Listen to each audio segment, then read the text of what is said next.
Welcome back, everyone, to my guest room for the last installment in our week on Socrates. In today's class, we're going to talk about the historic end of Socrates, that is, his death, which is why I am calling today's lecture Socrates and the Cup of Death. It's really all about how Socrates confronts his final hours and what were the circumstances that led to his death.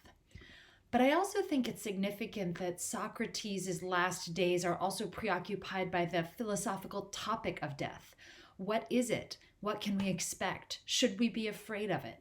Are good people and bad people destined for different endings? All of those are questions that Socrates will bring up in his dialogues that we're going to be reading for today's class on Friday, the Phaedo and the Apology. And so it's kind of I'm in a somber mood talking about the death of Socrates, but I don't think that he would have necessarily wanted us to be. If you haven't already, I would really encourage you to go and read the assigned chunks of the Apology and the Phaedo.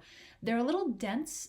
The Apology is pretty straightforward. Socrates is making his closing arguments about the death penalty, but the Phaedo feels really dense. In it, Socrates talks about where souls go. Is the soul immortal? What happens to the philosophical soul versus other souls?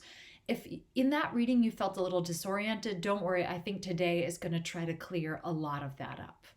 So make sure you've got whatever materials you need ready. You can feel free to open up the PowerPoint slides on your own separately, although they'll be in this video. Take some notes and let's dive in head first. Okay, the first slide I kind of want to kick us off with, as usual, is what is today's big idea? So today's big idea is ultimately about Socrates and the death penalty. In today's lecture, I'm going to be arguing to you that I don't think Socrates' trial or his death should be considered a suicide mission, as some people do for reasons I'll explain in a minute.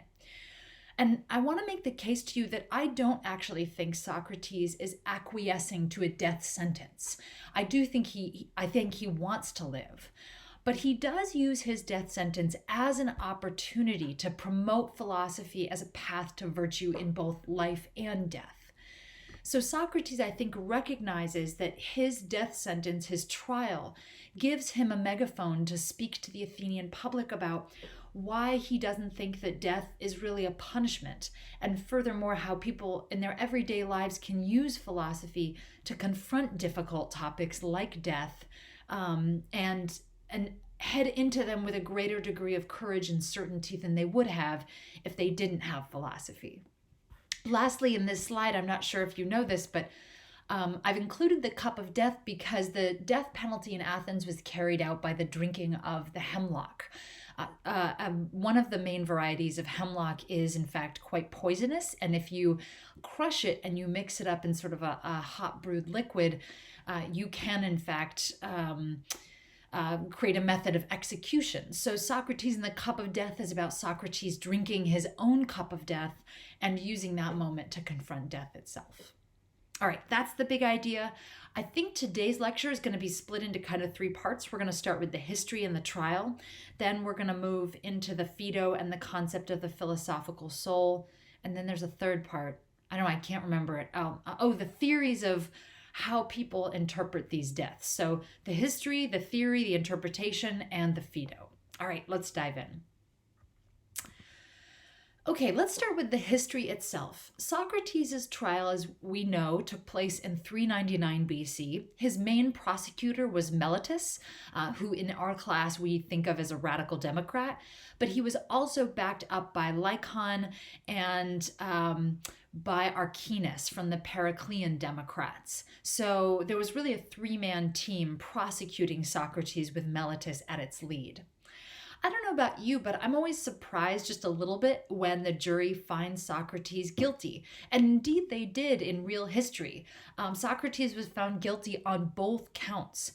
Why is that? Boy, that's a question for the ages. But what we do know is that the tally of the vote was much closer than perhaps even the prosecutors thought it would be.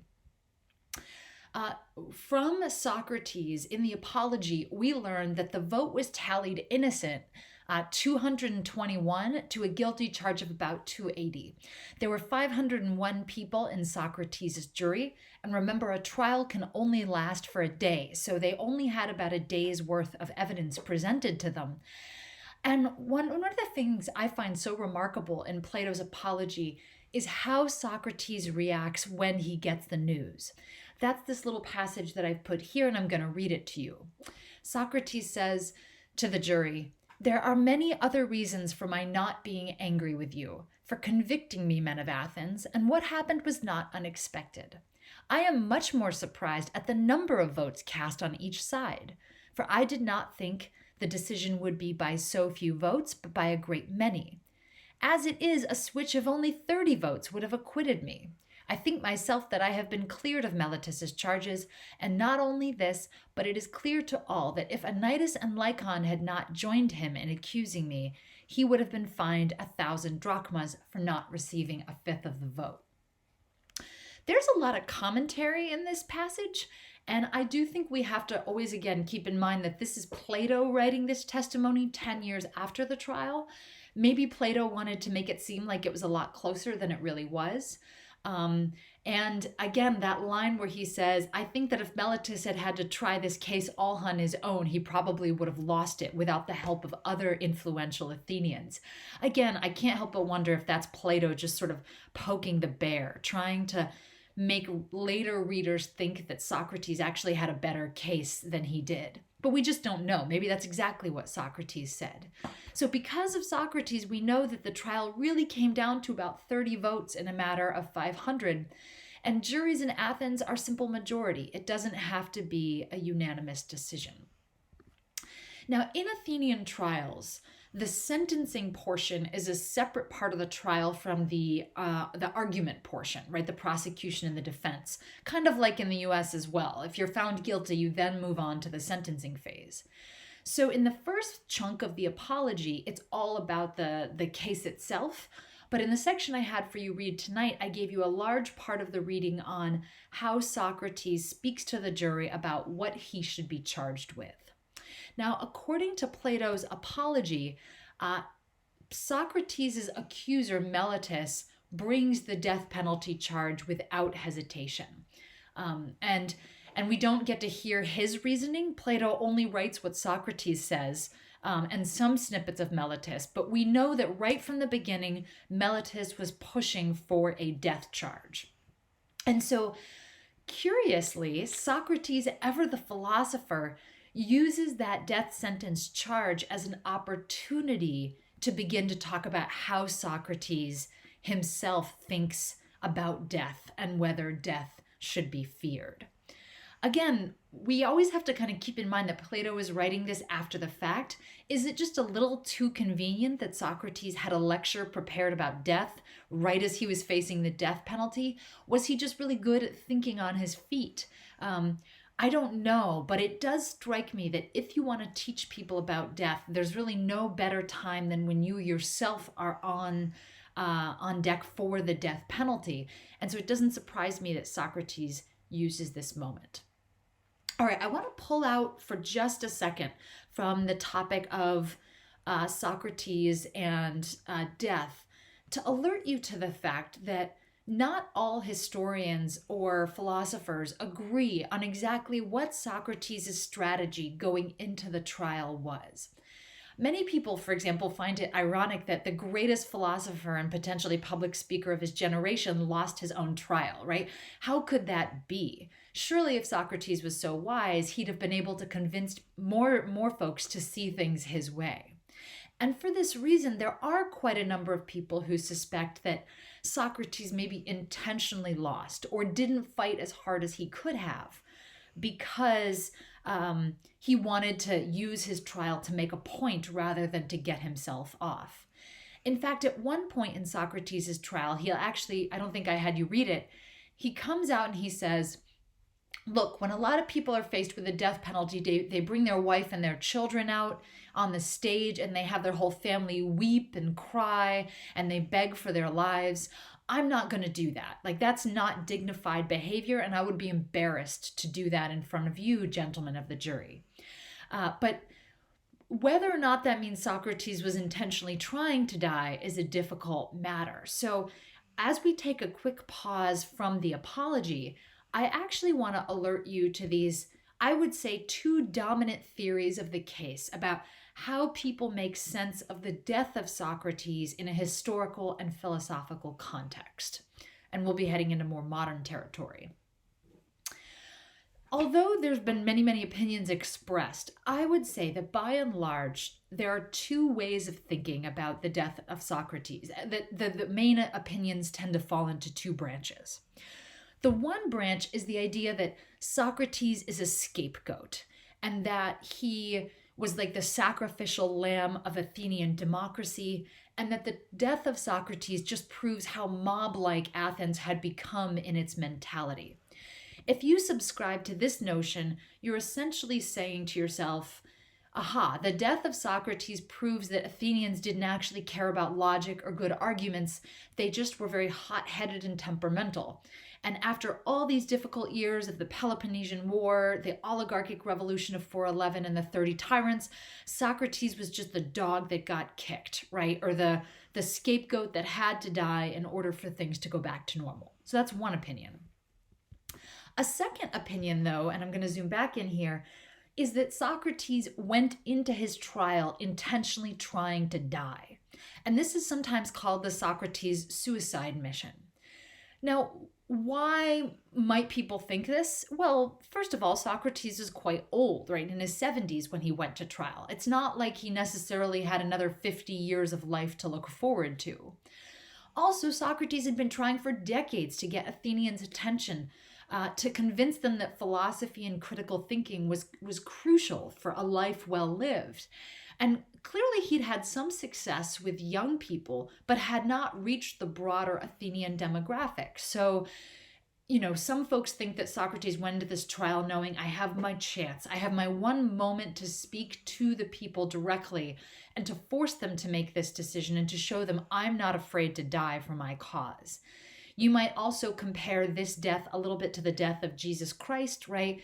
Jesus dies on the cross, and it is his sacrifice, his giving of his own life that makes Christianity blossom. And if you want to think of it that way, Jesus might be a nice analogy there. I want to take a minute and share with you two examples of where we can find these differing opinions on the life and death of Socrates. There was a play, I think in the early 2000s, called Socrates on Trial.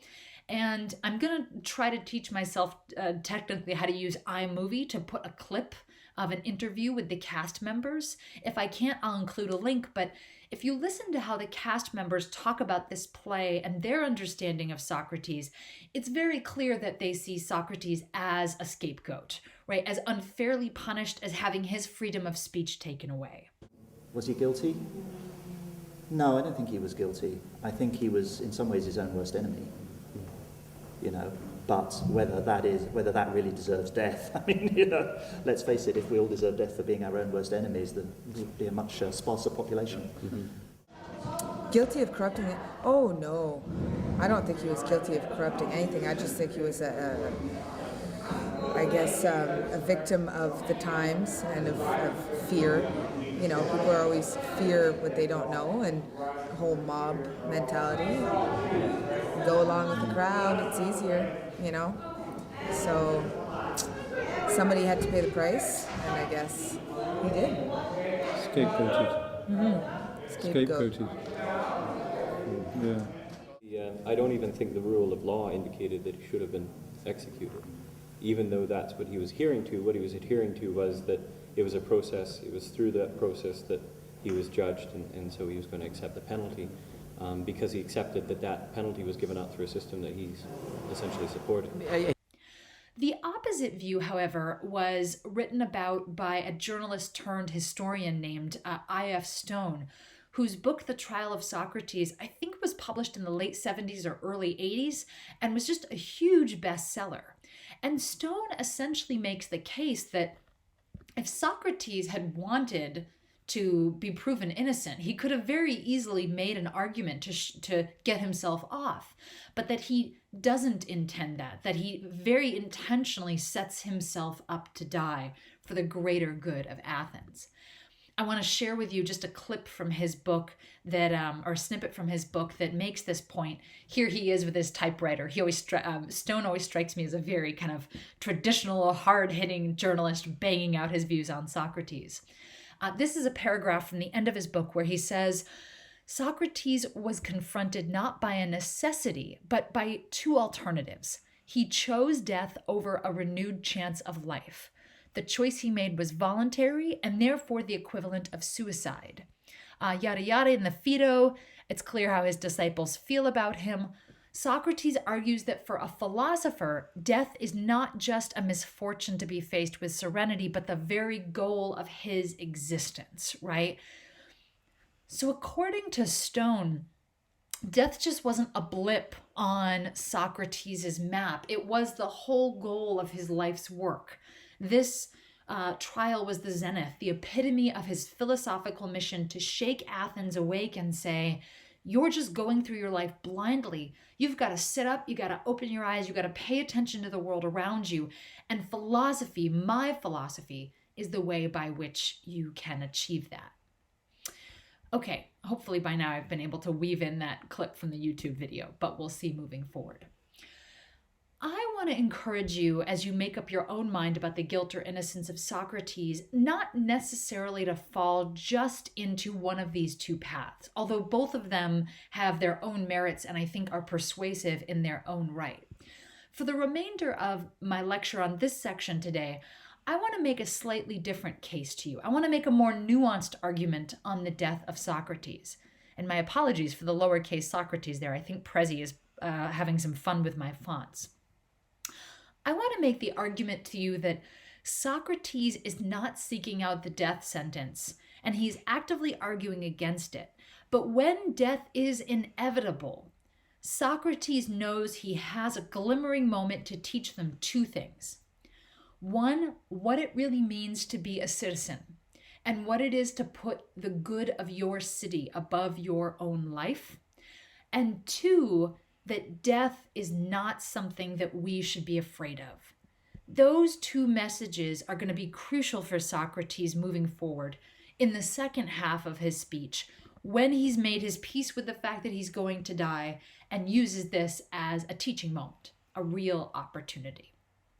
Okay, so what I want to do now is I'm going to share with you some passages from Plato's Apology from our reading for tonight, or for today rather. And I'm going to go through them a little bit slowly and encourage you to use them in your papers on Socrates because they're really the highlights of his speech and to interpret them for you and show you the depth of his teaching. You should think of Plato's Apology as the sort of quick notes guide. Socrates knows that he's not speaking to other philosophers. He's speaking to farmers and average people. So his arguments about death in the Apology are kind of a boiled down, simplified version. And then in the second half of my lecture, when we turn to the Phaedo, you're going to see him really build on them, expand them. So think of the Apology as cliff notes. And this is a good place too for us to start as we think about Socrates' views on death. Okay. So in this first chunk of the Apology I want to share with you, you're going to notice all the yellow highlighting. That's because it's from my book when I was your age, taking my own Socrates class for the first time, and I was just highlighting everything like crazy. In this first passage I want to share with you, Socrates is throwing out some other ideas for what punishments would be deserving for him. And I have to say, I don't know of a lot of moments when Socrates is super sarcastic, but this one always seems just a little bit salty to me. So here we go. I'm going to put on my best sarcastic Socrates voice.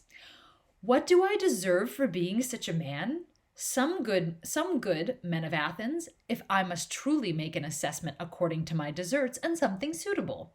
What is suitable for a poor benefactor who needs leisure to exhort you? Nothing is more suitable, gentlemen, than for such a man to be fed in the Prytaneum. Much more suitable for him than any one of you who has won a victory at Olympia with a pair or a team of horses. The Olympian victor makes you think yourselves happy. I make you be happy. Besides, he does not need food, but I do. So, if I must make a just assessment of what I deserve, I assess it as this: free meals at the Prytaneum. All right, let me explain a little bit of what he's saying here. So, Socrates is proposing that what he thinks he deserves for being a philosopher, for trying to teach the Athenians true happiness and true wisdom, is free meals. The Prytaneum is the place where the members of the boule, that rotating council members, it's where they eat every day at the expense of Athens. Now, the Prytaneum also occasionally fed people who had really distinguished themselves in Athenian culture. For example, if you had won an Olympic victory, Athens would agree to feed you for a fixed period of time as a sort of city reward for winning. And Socrates here is saying, look, like, you guys feed Olympic victors, but those guys don't make you truly happy. They just make you feel happy, right? Have a semblance of happiness. And usually Olympic victors are rich and they don't need food. So feed me instead. I have to say, I couldn't help when I read this of thinking about Donald Trump's great feast for, I think it was college, the winners of like the collegiate national football championships. And I could totally see Socrates at the White House being like, yes, this is exactly what I deserve. Free meals every day for the rest of my life. But I also think we have to know that, at least I suspect, Socrates is not being super serious in this moment. And it's a passage like this where he's sort of goading the Athenians and telling them, you should feed me. I need food. I deserve food. That's the kind of passage that makes some people think he's on a suicide mission. Because who in their right mind, when facing the death penalty, would make fun of the jury and would suggest something as outlandish as this? So if you want to go down the road of Socrates is on a suicide mission, this might be a good passage for you to draw upon. But I also want to emphasize that Socrates is not merely offering an alternative. He's also going to go through the list of lesser punishments and explain why he doesn't think any of them are particularly fitting or helpful either. So if not death, the more obvious punishment for Socrates might be imprisonment, right? And Athens did not have big scale prisons like we do in the US. It was rather small prisons, and you usually had to stay until you could pay some sort of fine back to the government. And so Socrates says, imprisonment? Why should I live in a prison? Always subjected to the ruling magistrates, the 11. The 11 are those who oversee the prisoners. A fine, an imprisonment until I pay it? That would be the same thing for me, as I have no money, right? So why imprison me? I'll be imprisoned for the rest of my life. I think Socrates is weighing the odds and says death would be way better than imprisonment for life. Another possibility that was also really common in Athens is if you weren't to be imprisoned, exile. And Socrates also rejects exile. He says, I should have to be inordinately fond of life, men of Athens, to be so unreasonable as to suppose that other men will easily tolerate my company when you, my fellow citizens, have been unable to endure them, but found them a burden and resented them so that you're trying to get rid of them. Far from it, gentlemen. It would be a fine life at my age to be driven out of one city after another, for I know very well that wherever I go, young men will listen to my talk as they do here. In this passage, Socrates is saying that, yeah, you could kick me out of Athens, and yeah, I could go somewhere else and try somewhere else, but ultimately, I'm going to have the same result again and again. Wherever I go, young men will flock to me because they know that I offer true wisdom. And wherever I go, their fathers are going to get mad at me and do the same thing that you're doing now. So if I'm going to face dire consequences, why not do it here? I didn't include this passage in this slide, but there's also another really beautiful one where Socrates talks about Athens being his home, and that as a citizen, he's entered into the contract to live according to the laws of the city, and that you can't just pick and choose when you want to be a citizen. You can't just benefit from being an Athenian when you feel like it, but then not accept the consequences of the law when you don't. So citizenship to him is really living up to the laws of Athens, even when things don't necessarily go your way. Does that make sense? Yeah, okay. So we've ruled out imprisonment, we've ruled out exile. Socrates knows that there's no way the jury is going to feed him for free. So what that really brings us to is our last possibility, instead of death, is the idea that maybe Socrates could live but just stop doing philosophy. And here he addresses this possibility in the Apology in chapter 38. Perhaps some might say, but Socrates, if you leave us, will you not be able to live quietly without talking? Now, this is the most difficult point on which to convince some of you. If I say that it is impossible for me to keep quiet because that means disobeying the god, you won't believe me, and you'll think I'm being ironic. On the other hand, if I say that it is the greatest good for a man to discuss virtue every day, and those other things about which you hear me conversing and testing myself in others, for the unexamined life is not worth living for men, you will believe me even less. Just let that passage sink in for a minute. What Socrates is saying to the jury is that I can't be silent. I can't be silent because my daimon, my God, has told me that philosophy is what I must pursue. And I also can't be silent because I know from personal experience that being silent, that not doing philosophy, that not asking questions, that not thinking critically is no way to live. Right? That's a zombie existence. To move through the world just accepting what your leaders tell you without ever questioning what truth is, what genuine beauty is, without ever trying to define love or the parameters of the universe, that's not a life worth living, right? And that is, in fact, the most famous line of the Apology, as we'll come back to in a minute. And so because Socrates ultimately sees himself being screwed, right, and saying there no imprisonment, no exile, he throws out this kind of odd number. He says, look, I guess if you have to penalize me, if you're really looking for some sort of sentence other than death, you can just fine me 30 minae and my rich students will pay it, right? 30 minae ballpark, somewhere between $500,000 and $1 million. And that sounds like a lot, of course, but remember, Socrates is super popular with rich young men like Plato and Crito. So, 30 minae is not a huge burden if they all pool their wealth together. This conclusion that Socrates leaves with the jury, that death is better than an unexamined life, is often used as the biggest takeaway of the Apology, right? It's the most famous line, the unexamined life is not worth living. I can't tell you how many classicists I've met that have this tattooed somewhere on their body.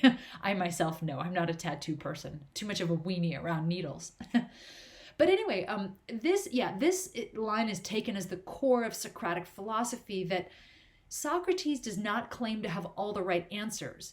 What he is offering is a method by which you can begin to ask the questions for yourself. And that is, in fact, one of the biggest kernels of the Apology and of Socratic philosophy writ large. But what I now want to turn and focus on is that I don't think that that is the only important part of the Apology. And what sometimes gets overlooked in Socrates' trial is just how much time he spends thinking about death. And more importantly, about how humans respond to death. So although Socrates' most famous line in the Apology is about the examined life, I think his more important messages in the Apology and in the Phaedo are all about fear. And I have to say, there's no way I could have designed class around this, but as we face the coronavirus at the moment, and many of the, especially elderly population, are weighing life with or without it, this message seems especially relevant. Like, what is death? Why do humans have such an instinctual fear of it? And by what method can we get a little bit of a handle on that fear? And that's really all about what the end of the Apology and the Phaedo are on. I want to take just a moment and pause, give you a second to kind of catch up, jot down some notes to consolidate. So what we've just seen is that Socrates rejects exile, he rejects imprisonment, he rejects being silent. He throws out some sort of random suggestions, feed me every day, or I guess maybe my really rich students would be willing to pay a fine.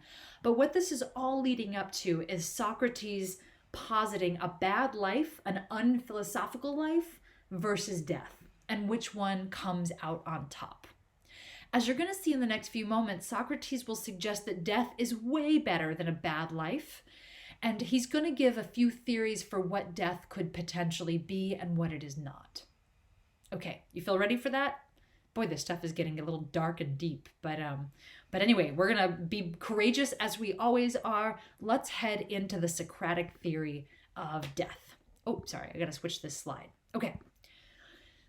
In the Apology, Socrates outlines two theories of what death could be, and both of those theories have one thing in common, which is that Socrates doesn't think there's any reason why human beings should be afraid of death, given what it truly is.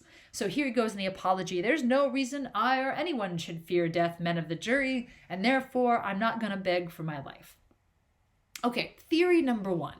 So let's grapple with the theory number one. I think this one's simpler. Death is nothingness.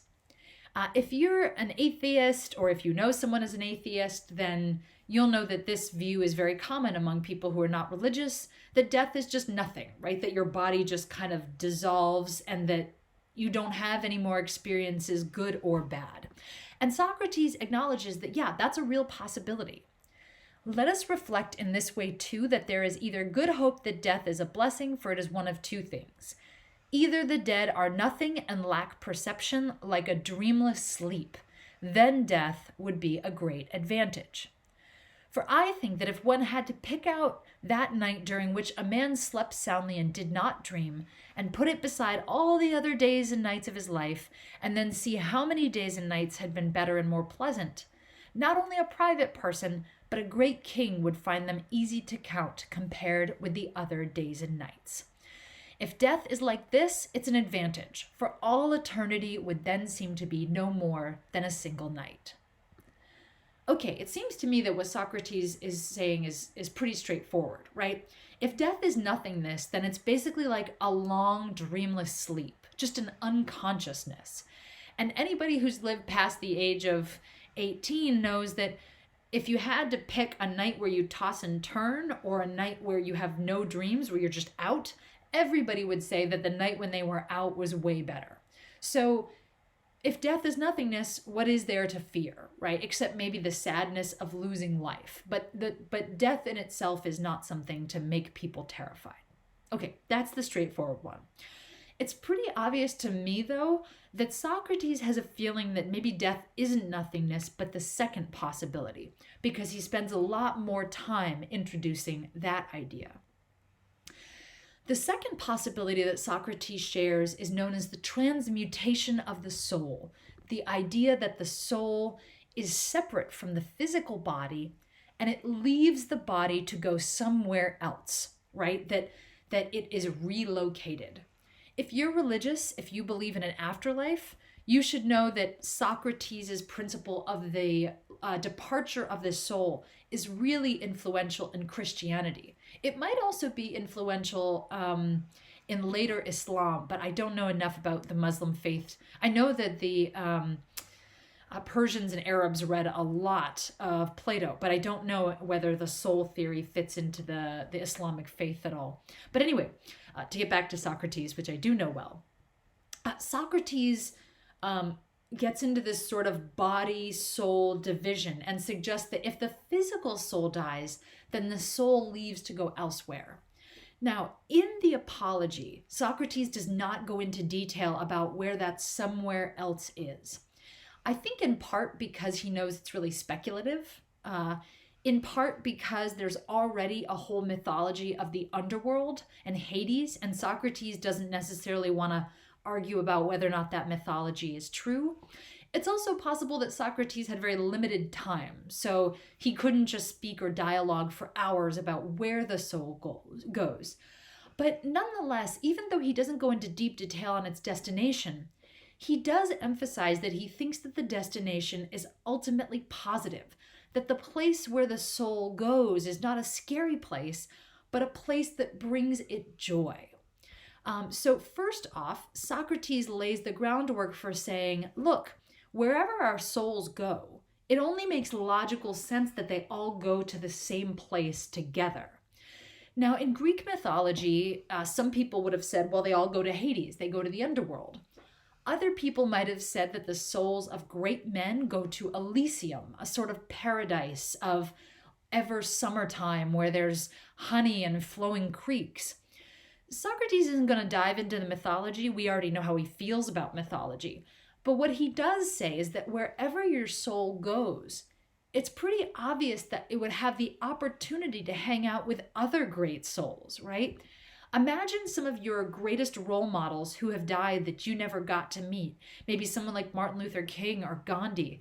And you would, or maybe they're sports heroes. I'm sorry, I'm terrible at sports, so Barry Bonds is still alive? I'm going to assume so. Maybe, I'm so bad. Anyway, let me get back to what I do know. Whoever you imagine in your head as the great role models of the past that you would like to meet, you will get to do that when you die, right? He says, let me bring up this passage. We get to hear who Socrates would like to meet. What would one not give, gentlemen of the jury, for the opportunity to examine the man who led the great expedition against Troy? I think here he means Agamemnon. Or Odysseus, or Sisyphus, and innumerable other men and women one could mention. It would be an extraordinary happiness to talk with them, to keep company with them, and examine them. It looks like Socrates even wants to do philosophy in the underworld. They are happier than we are here in other respects, and for the rest of time they are deathless, if indeed what we are told is true. So for Socrates, again, that underworld, he isn't interested in what it looks like or what it feels like. What he is interested in the idea of union of souls, that all the souls gather together in the same place, and we get to live an eternity in communication and dialogue as our souls connect. It's funny, I teach a freshman seminar and there's a whole week on near-death experiences. One thing that's incredibly common for people who've had a near-death experience is to report that when they were on the brink of death, they felt like they saw people from their past who had died, or they heard the voices of others who had died. This notion that when we die, we are reunited with people we love or admire is so prevalent across religions and spiritual faiths that it makes me wonder whether Socrates is really onto something, this notion of reunion in death, if death is not nothingness. So in close, in the Apology, we learn that ultimately Socrates was sentenced to death. And we know this because his last few words acknowledge this. And he comes out to the jury and says to them, for the reasons I've just laid out, I am not afraid to die, and you shouldn't be afraid to die either. Now, we don't actually know the numbers of who voted or what the odds were, whether it was by a big margin or a narrow margin. There are some sources from the Roman period that suggest that more people voted to put him to death than initially voted him guilty. Why is that? I have no clue. Maybe it's because Socrates was essentially talking about death and persuading them that death was not to be feared, and they thought, well, I guess he wants to die. Why not give him that opportunity? Or maybe, again, if you're more a fan of the scapegoat theory, it's that people were angry and frustrated with Socrates, and they'd been sitting on the jury benches all day and thought, we just got to get the heck rid of this guy. So Socrates faces death bravely and philosophically, using his death sentence as an opportunity to teach the public. Okay, I now have kind of closed out first the historical circumstances of Socrates' death sentence, the penalties and how he describes the penalties, the theories of Socrates being either the scapegoat, the sacrificial lamb, or being on a suicide mission. I'd love for you to just take a moment and think to yourself, where on the spectrum of more scapegoat and more suicide mission do you see Socrates? Okay, you've got that in your head? Awesome. What I'd now like to do in the last couple minutes of my lecture is turn to the Phaedo. And there we're going to see Socrates be much more willing when he's surrounded by only his students to go in depth on what he thinks the underworld, or the afterlife, must be like. Okay, a little bit about the Phaedo itself. Let me jump in. The Phaedo is one of a handful of dialogues that are written about the last days of Socrates. The Credo, for example, is another one of those, the Apology. It's for that reason that the Apology, the Phaedo, and the Credo are often put together in the same collection. And in the Phaedo, we see Socrates in his jail cell, and he's surrounded by a handful of his most beloved students. And the funny thing is that most of his students are just completely torn up and brokenhearted. There's many references in the Phaedo to people weeping openly or sobbing or having to leave the room because they're overtaken by emotion. But Socrates, on the other hand, is not torn up at all. And he's basically the same person he always is. He's asking big questions. He's thinking about literature. At one point in the Phaedo, he says he's been putting Aesop's fables into a poetry form or prose form. I can't remember which, because his daimonion has told him to return to poetry. He's just very unflustered by this whole experience. But in the Phaedo, his students really want to talk more about death and the immortal soul for the obvious reason that they know the sentence is coming. They know that Socrates is going to have to drink the hemlock. And I think that his students are desperate for some sort of reassurance that this is not the end and that it's worth it to continue his life's work of being a philosopher. So I like to kind of imagine it's not quite nighttime. We know it's the early evening, and Socrates probably has a candle lit. He is chained to the wall. We know this because he talks about the feeling of the chain on his skin and its coldness and its tension. And as we get deep, deep, deep into the dialogue of the Phaedo, Socrates begins to try to define what the soul is and precisely where it goes. I'm going to try to be pretty quick in my description, but before we look at a couple passages, I want to alert you to two things. One, that Socrates acknowledges that everything he's about to say about the soul and the afterlife is very speculative. Socrates is much more confident when talking about things like wisdom or truth or virtue or like the guardians. But in this realm of the Phaedo and the soul, he's quite tentative. The second thing I think you need to know is that a number of scholars theorize that maybe Socrates doesn't actually believe what he says in the Phaedo, but rather that he's trying to just make his students feel better. So we shouldn't actually take Socrates super seriously in what he says about the soul and being a philosopher. In fact, we should kind of read it as like a Socratic hug, right? An attempt to make everybody stop crying and feel better about the afterlife and about philosophy. So with those caveats in mind, let's look at how Socrates tries to define the soul. Okay. In this passage, Socrates, and I had you read this one, tries to define what the soul is in terms of contrasts. In the passage before this one, he had been going on about things that are opposites, like fire and water, or heat and lack thereof. And as he builds up these contrasts, he essentially notes that the soul represents life and that its opposite is death. And that if the soul is the living part of us, that there is no possible way for it can't be both dying and undying, right? Life is the opposite of death. And therefore, if the soul is the life part, that when death takes the body, the soul continues.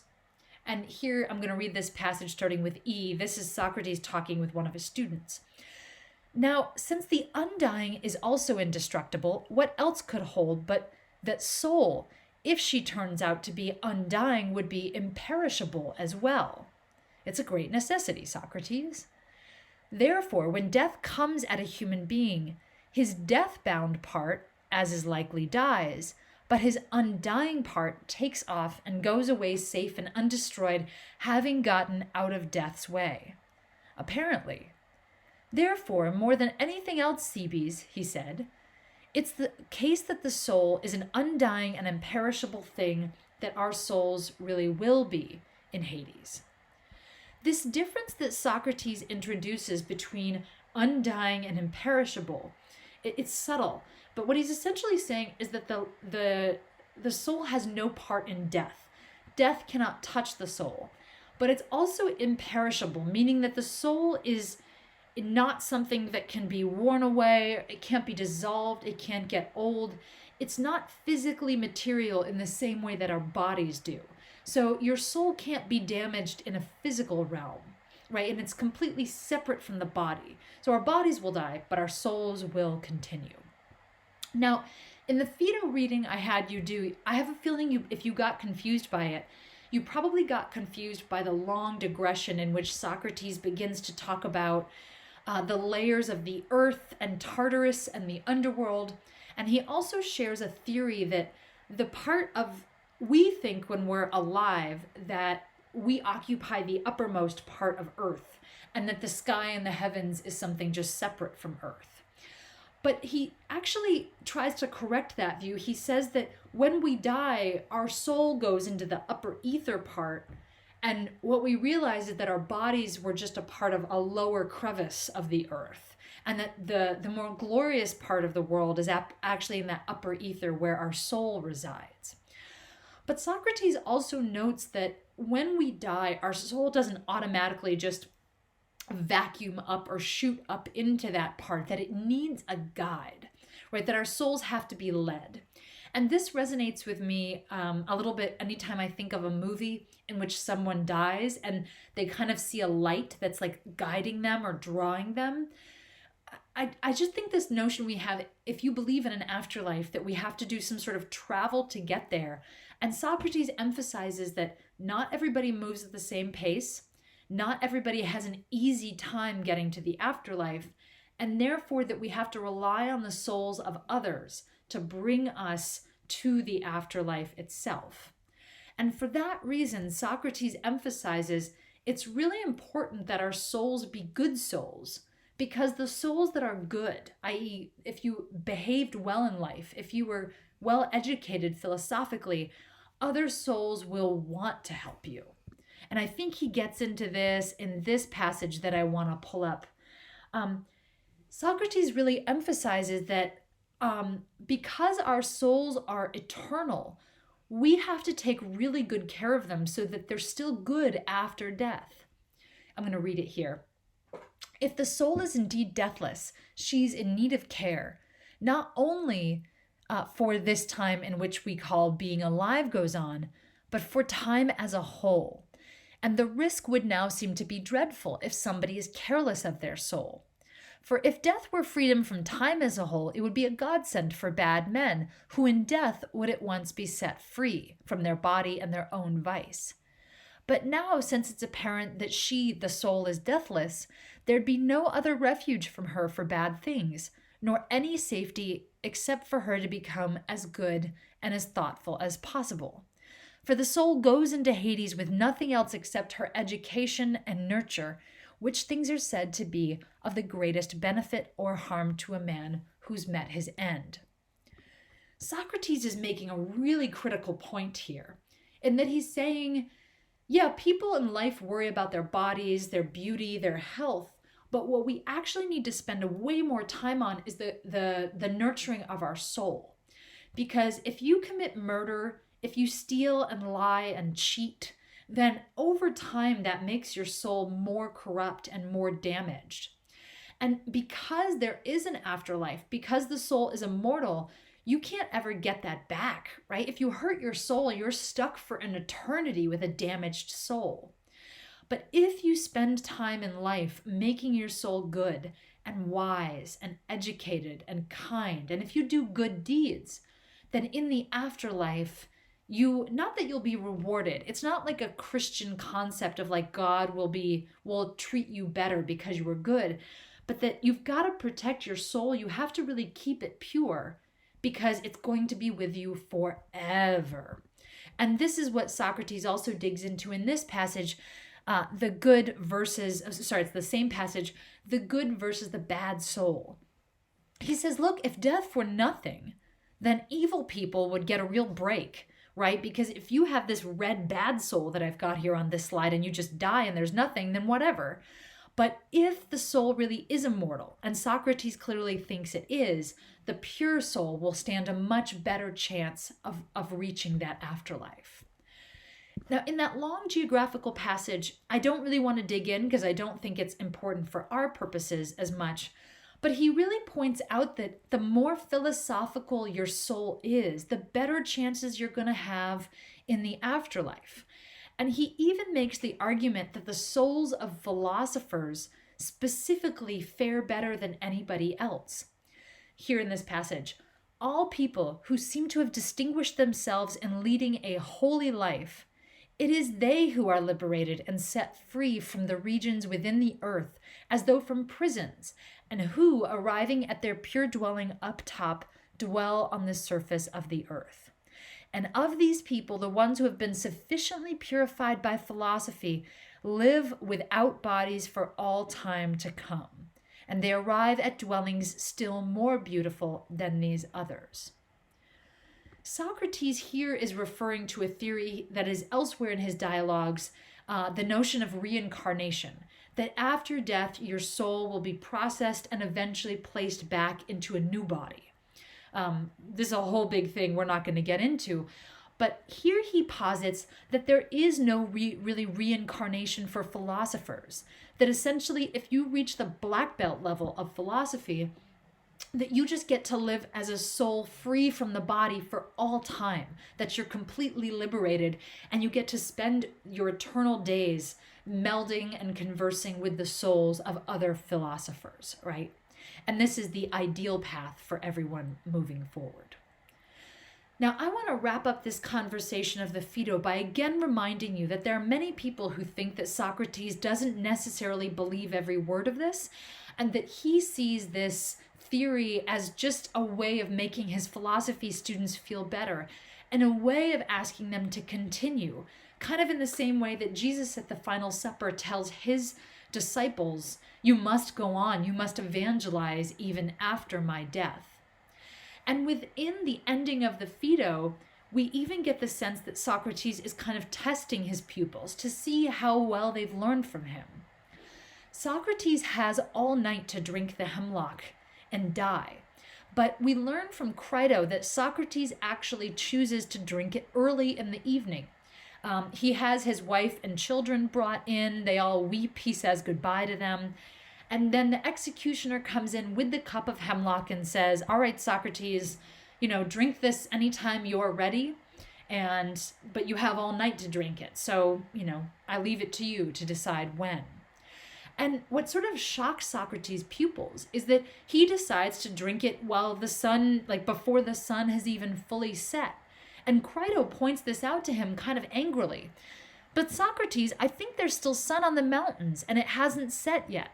Also, I know that others drink very late, long after the order comes to them. So don't hurry, we have a lot more time. And in this snippet, Crito, who's played by Emily in my first section, and I think played by Addie in my second section, it kind of seems like Crito has just missed the whole point. Right? The whole point of the Phaedo, this whole lecture in the Apology too, is that death is not something scary. It's not sad. It's not something that we have to worry about or try to put off. And yet here Crito is, it's like he just ignored the whole lesson and he's saying, wait, don't die yet. We can wait. We can push this off. And Socrates' response to him shows that. It is reasonable for those you mentioned, Crito, to do these things, and it's reasonable that I won't. For I don't think I'll profit at all by drinking a little later, except to maybe make myself a laughingstock in my own eyes, and being stingy with it when there's nothing more left. So come on, be persuaded, and don't act otherwise.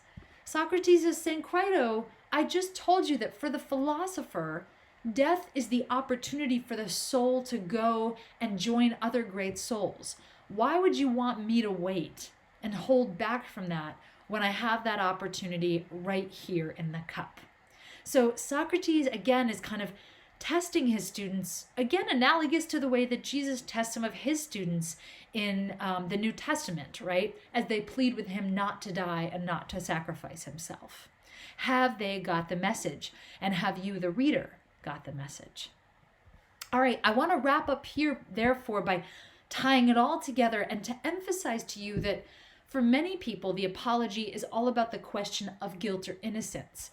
But another way to read it is to recognize that Socrates is teaching us really big lessons about death, about the idea in this first bubble that when we fear death, we're just clinging to life and we're exposing how ignorant we are. On the second little cloud one, he's exposing that we often get into trouble and behave badly because we fear death. And our fear of death often makes us do ignorant things or undignified things.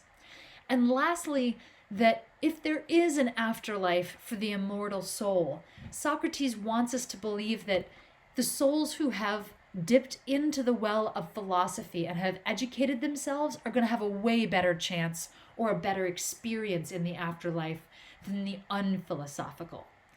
Taken as a passage, therefore, the question of whether Socrates is guilty or innocent of the charges fades deeply into the background as he lays the groundwork for a path of examined living, a way of thinking critically and facing death with the courage of our convictions that the unknown is not to be feared more than preserving the nobility of our soul. All right, I hope in some ways this lecture might have been inspirational in really tough times when we too as a nation are thinking about death and life and the price of living. Hope you guys have a great weekend. I'll definitely try to keep you posted with updates. Let me know if you need anything from me. Big hug, guys.